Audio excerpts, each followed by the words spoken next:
Hello students, welcome to CBSE वाले sir. तो आज हम लोग करेंगे रियल नंबर का एक्सरसाइज 1.3 और 1.3 में हम लोग करेंगे question number 1 to question number 3। तो देखते हैं पहला क्वेश्चन। तो पहला क्वेश्चन है prove that root 5 is irrational. तो ये मैंने आपको जब इंट्रोडक्शन पढ़ाया था तो मैंने आपको रूट 2, रूट 3 और रूट 5 शायद मैंने आपको सिखाया हुआ है उधर। आप लोग एक बार इंट्रोडक्शन वीडियो ज़रूर देखिए, उसके बाद ही आप लोग सॉल्यूशन पार्ट देखिए। ओके, तो क्या कह रहा है, रूट 5 इरेशनल है, ये प्रूफ करो। तो एक मान लेते हैं चलो थोड़ा देर के लिए कि जो रूट 5 है वो रैशनल है। ठीक है, मान लेते हैं रूट 5 क्या है, रैशनल है। तो ऑब्वियसली अगर रूट 5 रैशनल है तो वो ऑब्वियसली रैशनल नंबर क्या होता है, पी बाई क्यू फॉर्म में होता है। ठीक है, जिसमें पी और क्यू जो होता है वो इंटीजर होता है ना। तो ऑब्वियसली क्या करेगा, एग्जिस्ट करेगा कोई को प्राइम इंटीजर।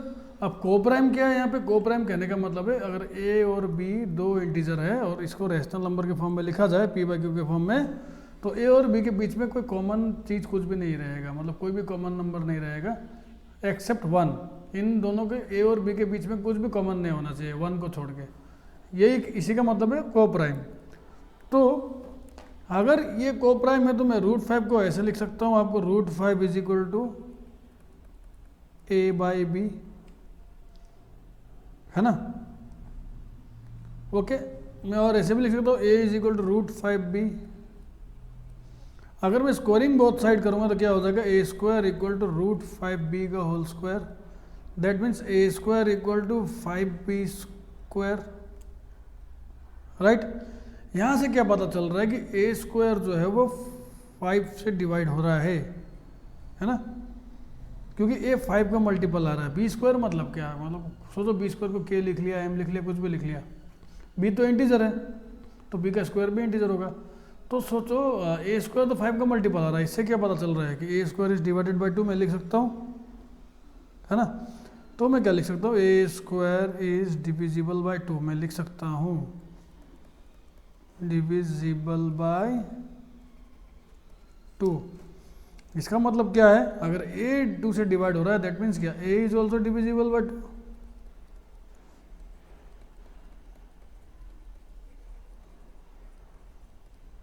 ठीक है, ओके। अच्छा, सपोज अगर a 2 से डिवाइड होता है तो मैं कह सकता हूँ ना कि मतलब a डिविजिबल बाय 2 बोल रहा हूँ, डिविजिबल बाय 5 होना चाहिए बच्चों। इधर 2 पढ़ा पढ़ा कि 2 का आदत हो गया लिखने का, तो 5 लिखना चाहिए था मेरे को यहाँ, क्योंकि डिविजिबल बाय 5। तो मैं क्या कहूँगा, ए स्क्वायर इज डिविजिबल बाय 5। तो अगर ए स्क्वायर डिविजिबल बाय 5 है तो ए भी डिविजिबल होगा 5 से। तो अगर ए डिविजिबल होता है 5 से तो देयरफॉर कोई ना कोई एक ऐसा नंबर एग्जिस्ट करेगा, ठीक है, जो सपोज सी होगा। दैट मीन्स मैं क्या कहना चाह रहा हूँ, ए अगर 5 से डिविजिबल है तो ए ऑब्वियसली 5 का मल्टीपल ही होगा।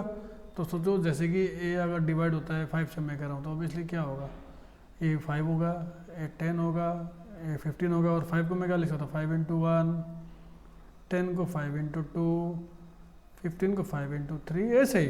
तो मैं यहाँ जो सी यूज़ कर रहा हूँ, ये सी जनरली ये जो पीछे 1 2 3 आपको दिख रहा है उसके लिए मैं बताना चाह रहा हूँ कि ए अगर डिवाइड हो रहा है तो ए 5 का मल्टीपल होगा, है ना, इसीलिए मैंने लिखा है। तो अब मैं इनको स्क्वायर करूंगा, स्क्वायरिंग बोथ साइड, तो ये क्या हो जाएगा, a is equal to 25 c square, right. और यहाँ से आप देखो ए स्क्वायर को मैं अगर 5b स्क्वायर बैठाऊँ तो ये क्या आ जाएगा, देखिए इस तरह से 5b स्क्वायर, ए स्क्वायर का जगह मैं 5b स्क्वायर लिखूंगा तो ये क्या आ जाएगा, इस तरह से आ जाएगा। और ये 5 से 25 अगर काटा जाए तो 5 5 25, दैट मीन्स क्या आ जा रहा है, b square equal to 5c square. अब मैं क्या कह रहा हूँ कि b square equal to 5c square, that means यहाँ से क्या पता चल रहा है कि बी तो 5 का मल्टीपल में आ रहा है। दैट मीन्स क्या, b square is divisible by 5। बच्चों 2 बोलने का आदत हो गया तो थोड़ा इग्नोर करेंगे, माफ़ कीजिएगा इसके लिए। 5 तो क्या होगा, b is also divisible by 5 होगा।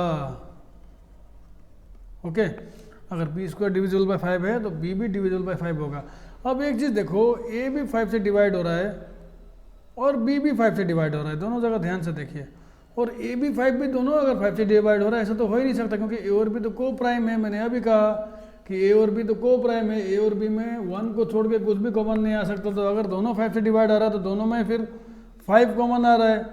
दैट मीन्स इनका अगर दोनों 5 से डिवाइड हो रहा है तो दैट मीन्स क्या, दोनों का HCF 5 है, राइट है कि नहीं। तो इससे मुझे क्या पता चल रहा है कि we can see that A and B have common factor, वो है 5, जो कि हो नहीं सकता एज पर आवर एजम्पशन, क्योंकि जो कि होना नहीं चाहिए, क्योंकि रेशनल नंबर कह रहा हूँ और मैं ये भी कह रहा हूँ कि रेशनल नंबर एग्जिस्ट करता है और उसका जो रेशनल नंबर है वो को प्राइम है। अब को प्राइम है मतलब उनमें तो कुछ कॉमन फैक्टर है ही नहीं, फिर अचानक यहाँ पे मैं देख रहा हूँ सॉल्व करते करते कॉमन फैक्टर आ जा रहा है, तो यहाँ पे तो एक कॉन्ट्राडिक्शन आ जा रहा है। कॉमन फैक्टर है या नहीं है, एक ऐसा क्वेश्चन आ जा रहा है कि हमने माना कॉमन फैक्टर नहीं है, यहाँ आ जा रहा है कॉमन फैक्टर, दैट मीन्स क्या, यहाँ पे एक कॉन्ट्राडिक्शन आ रहा है। ठीक है, तो मैं क्या लिखूंगा, this contradict the fact that क्या, कि ए एंड बी आर को प्राइम। को प्राइम कहने का मतलब कोई कुछ कॉमन होगा ही नहीं, लेकिन मेरे को तो कॉमन मिल रहा है 5, तो कॉन्ट्राडिक्शन पैदा हो रहा है, एक अजीब सा स्थिति पैदा हो रहा है कि होगा या नहीं होगा। तो ये जो कॉन्ट्राडिक्शन आया, ये कॉन्ट्राडिक्शन हमारी गलती से आया, तो इसलिए मैं क्या लिख रहा हूँ, this contradiction is arisen because of our incorrect assumption that root 5 is irrational. ये जो कॉन्ट्राडिक्शन है आया इस कारण से क्योंकि हमने रूट 5 को रैशनल माना था, जो कि गलत था। तो अब यहाँ से हम क्या कंक्लूजन निकालेंगे बच्चों, कि अब यहाँ से कंक्लूजन ये निकालेंगे कि हमने जो माना था वो गलत था, तो इसका मतलब क्या, रूट 5 इरेशनल होना चाहिए। तो हम मान लेंगे so we conclude root 5 is irrational. Okay okay बच्चों, नेक्स्ट क्वेश्चन में जाते हैं। क्वेश्चन नंबर 2 का क्वेश्चन में बोला है show that 3 plus root 5 is irrational. तो मान लो, ठीक है, कि 3 प्लस 2 रूट 5 इज रैशनल मान लो, है ना। इसको कॉन्ट्राडिक्शन में थोड़ी बोलते हैं, जो प्रूफ करना है उसका उल्टा मान लिया। ठीक है, तो अगर ये रैशनल है तो ऑब्वियसली यहाँ पे कुछ को प्राइम इंटीजर एग्जिस्ट करेंगे ए बी, जो कि ऐसा होगा कि 3 प्लस क्वेश्चन 2 रूट 5 है सर, यहाँ पे बच्चों 2 रूट 5 लिख लेना, 3 plus 2 root 5 equal to a by b. और ये जो ए और बी क्या है, ये को प्राइम है, दैट मीन्स इन दोनों में कुछ कॉमन नहीं है। ठीक है, अब 3 को उधर ले जाऊं तो क्या लिख सकता हूं मैं, 2 root 5 is equal to a by B minus 3। अब मेरे को तो रूट 5 अगर मैं यहाँ रखूं, 2 उधर ले जाऊं तो क्या आता है, ए बाई बी, 2 नीचे आएगा, दैट मीन्स क्या, इसका हाफ भी बोल सकते हैं आप। ठीक है, 2 तो नीचे ही आना है ना, तो a by B minus 3 divide by 2 करो तो भी वही बात है, और हाफ मेरे को सिंपल सा बात है 2 से डिवाइड करना है इसको, तो सिंपल सा इसको इनटू हाफ भी कर सकते हो, एक ही बात है, नीचे 2 लिखना और इनटू हाफ लिखना, एक ही बात है। तो ये मेरे को ऐसा मिल रहा है। अब देखो लेफ्ट साइड में अभी अभी हमने प्रूफ किया था रूट 5 इरेशनल है, और ये एक फैक्ट है, रूट 5 एक इरेशनल है, ये एक फैक्ट है। लेकिन दाएं तरफ में हम अगर ध्यान से देखें, A B rational, A B तो रैशनल नंबर है, रैशनल नंबर में से कोई नंबर माइनस करोगे तो वो तो रैशनल ही रहेगा, राइट है कि नहीं। तो मुझे पता है कि ए और बी क्या है, ये तो इंटीजर है, और इंटीजर का रेशियो जो है ए बाई बी वो तो रैशनल नंबर है, ए बाई बी फॉर्म में है। ठीक है, तो ऑब्वियसली अगर ए बाई बी रैशनल है तो ऑब्वियसली ये जो half A by B minus 3 है, दिस विल ऑल्सो रैशनल, ये भी रैशनल ही होना होगा। ठीक है, दिस विल ऑल्सो भी रैशनल। और यहाँ पे क्या है, रूट 5 तो इरेशनल है।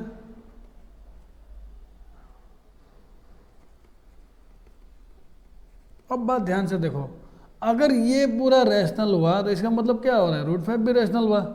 अब ये कैसे हो सकता है भैया कि आप बोल रहे हो कि रूट 5 रैशनल, हमको तो पता है रूट 5 तो इरेशनल होता है। तो देखो यहाँ कॉन्ट्राडिक्शन वाला एक सिचुएशन आ जा रहा है कि अरे रूट 5 तो इरेशनल होता है, ये तो फैक्ट है, और आपने रैशनल कैसे प्रूव कर दिया।